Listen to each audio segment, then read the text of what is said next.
ये ख़राब दिन उनके लिए जो मार्केट में सिर्फ लॉन्ग रहते हैं। लेकिन अगर आप ट्रेंड फॉलोवर हैं और अगर आपका व्यू रहा है कि इस मार्केट में शॉर्ट रहना है, जो आई थिंक हमारा पिछले 3-4 दिन से व्यू है विरुश्रा, लगातार व्यू है इस चैनल पर कि 25,650 के ऊपर जब तक ना निकले। अब तो खैर 25,650 बहुत दूर है। बैंक निफ्टी पर भी 60,800 टूटने के बाद से शॉर्ट का व्यू रहा है इस चैनल पर, और अब देखिए 59,365।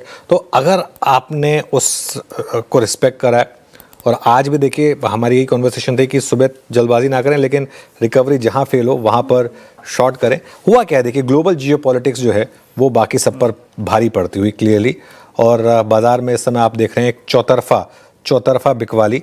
और अब हम बजट डे लो के काफ़ी करीब हैं। एक्चुअली आप मान के चले प्रैक्टिकली हम वहाँ पर आ गए हैं। 24,571 का लो था। अगर आप निफ्टी का 3 महीने का चार्ट दिखाएंगे तो उसमें आपको वो लेवल दिखाई देगा एग्जैक्टली 24,571 वो एग्जैक्ट लेवल था, 571.8। उसके हम काफ़ी करीब हैं। अब तो बैंक निफ्टी ने भी सॉर्ट ऑफ दम तोड़ा है, और साइन पहले ही थे बैंक निफ्टी में, पिछले 3-4 दिन से साइन थे। इंडेक्स थक रहा था, बार बार वो 60-800 हिट हो रहा था, लग रहा था कि ये गिरेगा। आज लार्सन एंड ट्यूब्रो ने सबसे ज़्यादा इम्पैक्ट किया मार्केट को। अगर आप देखें L&T का स्टॉक आज करीब 7% नीचे है। जी हाँ, इस तरीके की गिरावट L&T में आई। एडवांस डिक्लाइन ये भी आज बहुत ख़राब मार्केट में। और फिर एक बड़ा सवाल ये होगा कि यहाँ से और कितना गिर सकते हैं हम। लेट्स सी आखिरी के 1.5 घंटे में। ध्यान रखिएगा एक्सपायरी भी है, इसका भी एक बहुत बड़ा फैक्टर यहाँ पर रहने वाला है। बिल्कुल बड़ा फैक्टर तो है ही एक्सपायरी और मार्केट आज लहूलुहान। सर, जिस तरीके से बिकवाली चौतरफा देखने को मिल रही है मार्केट में, काफ़ी डरावनी स्थिति फिलहाल देखने को मिल रही है जो पॉलिटिकल टेंशन के बाद। लेकिन जो सेक्टर या स्टॉक्स चल भी रहे थे सर, उसने भी इंट्राडे में बढ़त गंवाई है। डेज लो पर हम कारोबार कर रहे हैं, और क्लियरली मुझे याद है कि आपने सुबह कहा था कि बड़ा जो टेक्सचर है मार्केट का वो सेल ऑन राइज का ही है, और वही होता हुआ नजर आया। जो थोड़ी बहुत रिकवरी हमने चंद मिनटों में देखी थी वो फेल हुई और मार्केट में भयंकर बिकवाली। लेकिन जो सवाल आपने उठाए वो सभी के जहन में है कि यहाँ से अब और कितनी गिरावट दिख रही है बाजार में, और उससे भी इम्पोर्टेंट सवाल करना क्या है। देखिए श्रेया, मैं एक चीज़ मानता हूँ, बहुत लोग कहेंगे कि काश हमने फ्राइडे को शॉर्ट किया होता, क्योंकि फ्राइडे को कई लोगों ने किया भी था और मार्केट फ्राइडे को बहुत गिरा था। मेरा ये मानना है उसको आप कुछ नहीं कर सकते। आपने आज सुबह भी अगर आपने एक सिंपल स्ट्रैटेजी फॉलो की होती तो मार्केट ने आपको अच्छा पैसा बना कर दिया। आज सुबह हमने साफ कहा था कि लेना नहीं है, बिल्कुल जल्दबाजी में लेना नहीं है, बेचना कहाँ है ये सोचना है कि बड़े गैप डाउन के बाद थोड़ी रिकवरी आए, और वो रिकवरी आई। देखिए आप, हम 800 पर खुले, हम करीब 25,000 तक गए, वहाँ पर रिकवरी फेल हुई, और पहली रिकवरी फेल होते ही आपने देखा एक बड़ी selling I. By the way एकदम से लास्ट के कुछ मिनटों में ज़बरदस्त बाइंग आई है लोअर लेवल से, एकदम से। आई थिंक इंट्राडे लो था 603 से 710 का 1 मिनट की कैंडल में 100 पॉइंट का मूव आया है। तो ये एक्सपायरी डे का भी कमाल है, थोड़ा सा इस चीज़ का ध्यान रखिएगा आप। तो एक सवाल यह है कि इस मार्केट में लॉन्ग कौन कैरी करेगा, किसकी हिम्मत होगी लॉन्ग कैरी करने की। अरामको पर अटैक हो रहा है, कुवैत में अटैक्स हो रहे हैं, सऊदी, मतलब पूरा का पूरा जो गल्फ नेशंस हैं, कुछ विजुअल्स तो दिखा दीजिएगा, पूरा का पूरा जो गल्फ नेशंस हैं अब वो कहीं ना कहीं इस सॉर्ट ऑफ वॉर में शामिल हो चुके हैं, जाने या अनजाने। और अगेन मैं फिर यही कहूँगा कि सबसे पहले तो हम यही होप करेंगे कि सब कुछ ठीक रहे जान मान के हिसाब से। लेकिन पॉइंट जो मैं कह रहा हूँ, कल छुट्टी है और 2 दिन की अनिश्चितता है। पहली बात तो ओवरनाइट रिस्क लेना बहुत टफ है। 2 दिन का ओवरनाइट रिस्क कौन लेगा इस मार्केट में, अगर आप purely from trading point of view कर रहे थे। और एक चीज़, हम ना श्रेया एक बेरिश बाजार में जो वो एनालिसिस होते हैं ना कि वॉर पे अगर आप करें तो नॉर्मली मार्केट किस तरीके से होता है, वो बुल मार्केट के केस में वर्क करता है। इस समय हम एक सॉर्ट ऑफ बेरिश मार्केट में, हो सकता है कि ये इसमें बाइंग करने वालों को आगे जाके 1 साल बाद 2 साल बाद फ़ायदा रहे। लेकिन मैं तो हमेशा एक चीज़ कहता हूँ, हम भले ही महंगा लेंगे, भले ही पूरा 25,300 25,400 क्रॉस हो जाए उसके बाद व्यू लेंगे, लेकिन बॉटम नहीं ढूंढेंगे। और ना ही हमें बॉटम ढूंढने की कोई, जिसे कहते हैं कि जल्दबाजी है, या फिर कोई हमारे मन में कोई है कि नहीं हमको दिलचस्पी, हमको करना ही करना है ना। और अगर मार्केट कोई एक्स्ट्रा पैसे नहीं देता आपको, अगर आपने एग्जैक्ट बॉटम पकड़ा, अब जैसे 603 पे ही किसी ने बाय कर लिया हो, वो 1 मिनट में 100 पॉइंट का मूव आ गया, सिर्फ रोबोट्स कर सकते हैं या फिर सेल्फ एक्लेम्ड गुरुज कर सकते हैं, और कोई नहीं कर सकता। और बाकी कोई मार्केट में, मैंने एक चीज़ सीख ली है, कोई भी आदमी इस मार्केट में एग्जैक्ट लेवल नहीं पकड़ सकता, ये फैक्ट है। ये हमारे दिमाग के होते कंजेक्चर होते हैं कि हाँ एग्जैक्टली वहीं से घूम के, ऐसा कुछ नहीं होता है। हम 10 लेवल अगर अपने दिमाग में सोचेंगे, उनमें से किसी एक से तो घूमेगा ही। तो और अगर इस मार्केट में आपको शॉर्ट करना नहीं आता है तो इस बाजार से दूर रहें। बाय द वे अच्छी रिकवरी हो रही है मार्केट में, लो लेवल से 130 पॉइंट रिकवर हुए हैं हम। अब आते हैं हम निफ्टी के लेवल्स पर। अब एक ही अहम लेवल है बजट दिन का लो, यानी कि 24,571, और कहीं ना कहीं एक सेंस बन रही है कि मार्केट शायद उसी को डिफेंड करने की कोशिश कर रही है। हम 24,600 तक गए, 24,600 से एक सिंगल कैंडल में आप देखें 135 पॉइंट की रिकवरी आई है। एक बजट नीचे प्ले करिए रिकवरी फ्रॉम लो, वो इंपॉर्टेंट है इस समय। निफ्टी में अच्छी रिकवरी आई है डे लो से, वो आपको दिखाई नहीं देगी क्योंकि हम मार्केट में गिरे इतने हैं, लेकिन एग्जैक्ट लोअर लेवल से अगर आप देखें तो अब करीब 145 पॉइंट के करीब की रिकवरी आ चुकी है। और जब हमने ये शो की शुरुआत की थी तब हम 24,603 पर थे, अब हम 24,750 पर हैं। ये रिकवरी धीरे धीरे करके थोड़ी इंप्रूव हो रही है। लेकिन ऊपर की तरफ अगर ये लेवल टूट गया, मान लीजिए बजट डे लो टूट गया 24,571, अगर ये टूटा तो फिर इवन 24,000 भी पॉसिबल है। ये शायद एक व्यू रहेगा यहाँ पर। और ऊपर की तरफ 25,300 तक कोई कॉन्फिडेंस नहीं आएगा जब तक आप 200 डे मूविंग एवरेज को वापस रिक्लेम ना कर लें।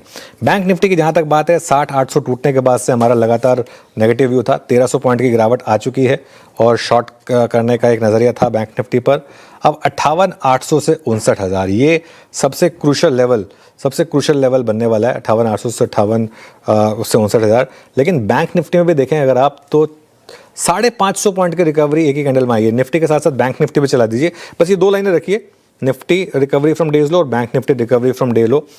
दोनों में रिसेंट एकदम से लो से अच्छी रिकवरी आई है, करीब 600 पॉइंट की।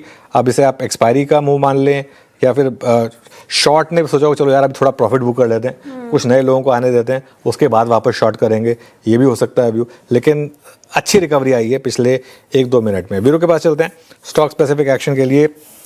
वीरू बताइए कैसा रहा आज का स्टॉक स्पेसिफिक एक्शन?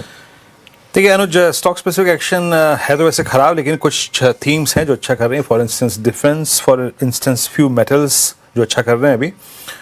मैं एक पहला स्टॉक रखना चाहूँगा आपकी स्क्रीन पे, जरा प्लीज़ दिखाइएगा। BL डिफेंस स्पेस में सबसे स्ट्रॉन्ग प्लेसमेंट जिस स्टॉक की नज़र आ रही है, with strong OI addition, with strong put writing, और रोलोवर्स भी इस बार डिफेंस के इस स्टॉक में बहुत अच्छे हुए थे। तो BL एक स्ट्रॉन्ग प्लेसमेंट, हालांकि इंटरडे हाई से रिट्रेस हुआ है, बट यहाँ देखिए जरा आप ऊपर इंटरेस्ट रिडक्शन 40 लाख शेयरों का, सिंपली मेगा शॉर्ट कवरिंग इस स्टॉक में। पहला स्टॉक हो गया BL फ्यूचर्स।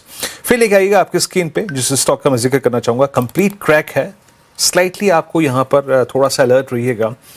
वोल्टास ने अपने एक बहुत ही स्ट्रॉन्ग मतलब फरवरी के मूव के बाद सडन एक क्रैक दिया है in a single session, violation of 10, violation of 20 day exponential average, और ये स्टॉक अब लगभग 2 लाख शेयरों के एडिशन के बीच एक हल्के से कोलैप्स की तैयारी करता हुआ क्या गया 1500 गया, क्या गया 10 डे में गया, क्या गया 20 डे में गया, और अच्छी शॉर्टिंग होती हुई अच्छी कॉल आई थी। तो वोल्टा से थोड़ा सा अगर आप देखें कॉशियस रहिएगा।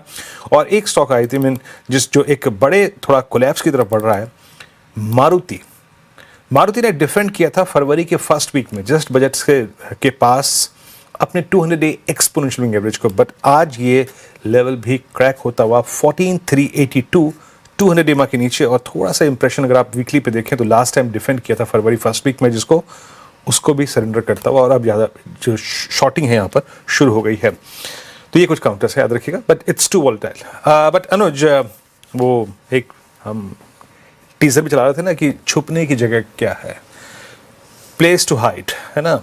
अगर आपके पास ऐसा है, आप रिलेटिव स्ट्रेंथ को लोकेट करना चाहते हैं, उस मद्देनज़र क्या सही नज़र आ रहा है? देखिए वीरू, उसमें तो कोई डाउट ही नहीं है कि डिफेंस और मेटल्स ये दो पॉकेट्स हैं। ख़ास तौर से अगर आप देखें डिफेंस, हालांकि डिफेंस भी आज सुबह हमने डिफेंस में भी एक बात ये जरूर की थी कि अगर आपको प्री ओपन में मिल गया तो अलग बात है, ओपन में मत चेज़ करिएगा। और उसके बाद बस वो एक ट्रेड प्ले आउट हुई, लेकिन अभी भी एटलीस्ट ग्रीन में तो है कम से कम, और लोअर लेवल पर रिकवरी भी आ रही है। मेटल्स एक और पॉकेट है, हालांकि मेटल्स में एक चीज़ ध्यान रखिएगा, मेटल्स में अगर ओवरऑल ग्लोबल सेंटीमेंट ही ख़राब हो गया तो फिर आप कुछ नहीं कर पाएंगे उसमें। लेकिन ये दो पॉकेट्स हैं। मुझे लग रहा है Veeru pharma as a space ना यहाँ से एक साइन दे रहा है कि एक अगर आपका थोड़ा सा लंबा नज़रिया है तो एक sort of buy on dips approach आप कुछ स्ट्रॉन्ग फार्मास्यूटिकल स्टॉक्स में, स्ट्रॉन्ग हेल्थ केयर स्टॉक्स में कर सकते हैं। वैसे भी इस तरीके की मार्केट में नॉर्मली फार्मा इम्यून होता है, मैंने कई बार देखा है पहले भी। तो फार्मा एक और स्पेस हो सकती है जहाँ पर आप चाहें तो एक अपना व्यू रख सकते हैं। और इसके अलावा तो खैर बाकी आपको देखना होगा कि और आप क्या अप्रोच रख सकते हैं यहाँ पर। लेकिन सेक्टर स्पेसिफिक मुझे लग रहा है कि इस तरीके की अप्रोच जो है वो काम कर सकती है। बाकी उसके अलावा थोड़ा सा हो सकता है कि आपको इस मार्केट में स्टॉक स्पेसिफिक भी होना पड़े। चलिए श्रेया के पास चलते हैं और कार्यक्रम को आगे बढ़ाते हैं। श्रेया जी, सवाल मेरा यही से है जहाँ पे आपने ख़त्म किया सर अपना जवाब, स्टॉक स्पेसिफिक। आपने कहा स्टॉक स्पेसिफिक होना है मार्केट में, और इतने साल आपने मार्केट में बिताए हैं सर, इतने सारे वॉर्स देखे होंगे आपने ऑब्वियसली। तो मार्केट कैसे इसको हैंडल करता है, और कौन से स्टॉक, अगर स्टॉक स्पेसिफिक रहना है मार्केट में तो वो कौन से स्टॉक्स होंगे? देखिए, स्टॉक स्पेसिफिक अप्रोच जो है ना वो एक ट्रेडर की कम्प्लीटली अलग होगी, इन्वेस्टर की कम्प्लीटली अलग होगी। अगर आप इन्वेस्टर हैं तो मैं आपको 4-5 नाम बताता हूँ जिनका अर्निंग्स पर इम्पैक्ट नहीं होना चाहिए, जो काफ़ी स्ट्रॉन्ग स्टॉक्स रहे हैं, और जो मुझे लग रहा है कि आपको SIP एक बहुत शानदार अप्रोच रह सकती है। वो मेरे ऑल टाइम फेवरेट स्टॉक्स रहे हैं पहले भी। SBI, TVS मोटर, और आप चाहें तो उसमें थोड़ा सा भारती एयरटेल। ये 3-4 नाम होंगे जो from investor point of view अगर आप चाहें तो इनको फोकस में रख सकते हैं। अगर आप ट्रेडर हैं तो इस समय आपको बहुत ही केयरफुल रहना है। शॉर्ट के आइडियाज़ ढूंढने हैं अगर आप ट्रेडर हैं तो। अच्छा। और शॉर्ट करने के लिए आपको निफ्टी, बैंक निफ्टी दोनों अपने आप में, और उसके अलावा IT मुझे लग रहा है अभी भी इवन एट दीज लेवल्स, मेरा ये मानना है कि पिछले 2 दिन की रैली से मैं बिल्कुल भी शॉर्ट नहीं था। और इसके अलावा मुझे लग रहा है कि थोड़ा सा आप LNT को अवॉइड करें शॉर्ट करने से, क्योंकि ये बहुत ज़्यादा गिर चुका है LNT, थोड़ा उसको बचें। चलिए काम करते हैं, आप आज के कुछ फिसड्डी स्टॉक्स और रफ्तार के घोड़े स्टॉक्स डिस्कस कर लेते हैं, फिर आगे बढ़ेंगे। फिसड्डी स्टॉक्स में सबसे ऊपर लार्सन एंड ट्यूब्रो, जैसा हमने हेडलाइन में बताया, खाड़ी देशों में बहुत बड़ा बिजनेस है LNT का। इनका हाइड्रोकार्बन बिजनेस जो है पूरा का पूरा वो वहीं से आता है। 6% नीचे क्लीन मैक्स। एक बार फिर से मार्केट ने आपको बताया कि क्यों आपको IPO इन्वेस्टिंग नहीं करनी है इस बाज़ार में। लोअर सर्किट पे था ये, अभी थोड़ी रिकवरी आई है यहाँ पर। लिस्टिंग के दिन ही क्लीन बोल्ड हुआ। इसके अलावा सुजलॉन में लगातार एक तरफा बिकवाली है और अब ये 52 वीक लो पर है। और इंटरग्लोब एविएशन जिसने अपना हाल का लो भी तोड़ा। दूसरा ब्रेंट क्रूड का ऊपर आना, आई थिंक अगर 80 के ऊपर ब्रेंट क्रूड जाएगा। और अब ये इंटरग्लोब जो है ना, ये वो वाला इंटरग्लोब नहीं है जो पिछले साल तक था। अब यहाँ पर डेंट पड़ चुका है, जो अब यहाँ पर आगे जाते हुए इनके नंबर्स भी थोड़े से ख़राब होंगे, क्योंकि अगर ये अब फाइनली वो रूल्स को इम्प्लीमेंट करेंगे तो इसका इम्पैक्ट आएगा। 6 महीने का चार्ट रखेगा इसका एक बार। मेरे ख्याल से बहुत समय के बाद इस स्टॉक में अब करीब 30% के करीब की करेक्शन हुई है। अब आते हैं रफ्तार के घोड़े स्टॉक्स पर। इनमें सबसे ऊपर तेजस नेटवर्क्स, 5G इक्विपमेंट ऑर्डर मिला और ज़बरदस्त तेज़ी है और 3 सेशन में 40% चला। इनफैक्ट आज देखिए आप, इतनी वीक मार्केट में भी 10% ऊपर है ये।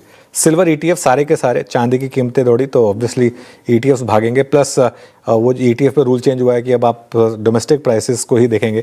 आई थिंक उसका भी एक इम्पैक्ट है, क्योंकि अगर डॉलर रुपये का इम्पैक्ट मूव आएगा तो वो पूरा का पूरा डोमेस्टिक प्राइस पर रिफ्लेक्ट होगा। और सोलार इंडस्ट्रीज़, क्योंकि कुछ डिफेंस स्टॉक्स में थोड़ी सी तेज़ी है, तो इस वजह से ये एक और स्टॉक है जो फोकस में है। मीनवाइल मार्केट की रिकवरी अब अगर आप देखें निफ्टी पर हो चुकी है करीब 170 पॉइंट की। जी हाँ, डील से अब 170, उससे ज़्यादा हो गया एक्चुअली, 190 हो गया। अब एग्जैक्ट 190 पॉइंट की निफ्टी में रिकवरी आ चुकी है। और बैंक निफ्टी का भी इंटरडे चार्ट रख दीजिएगा, रिकवरी वाला चार्ट रख दीजिएगा।